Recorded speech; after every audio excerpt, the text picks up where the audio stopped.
नमस्कार प्रणाम भाई लोग, हम हैं विशाल यादव और आप देखा कि भोजपुरी ट्रेंड। भाई लोग आप लोगों के बीच में लेके आ गए मैंने एक बहुत ही बड़ा खबर। जी हाँ, बहुत ही बड़ा खबर।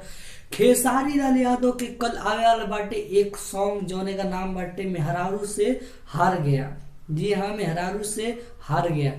भाई ई इतना मस्त गाना बाटे, आप लोग जब सुनम तो आप लोग के पता चली।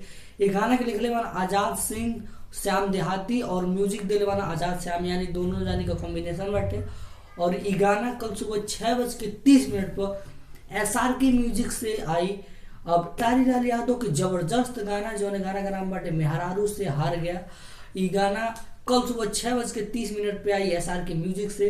तो आप लोग सुनना मत भूलना। अगर आप चाहते हैं खेसारी लाल यादव से जुड़ी छोटी बड़ी खबर सबसे पहले सबसे तेज आपके मिले, तो आपके करे का बाटे हम स्क्रीन पर दिखा देता नहीं।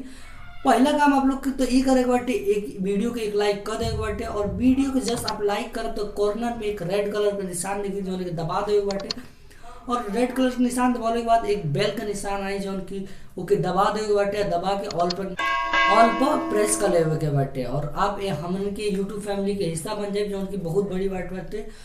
तो बस आज के लिए भाई लोग इतना ही, और मिलते हैं जो नेक्स्ट धमाकेदार वीडियो में।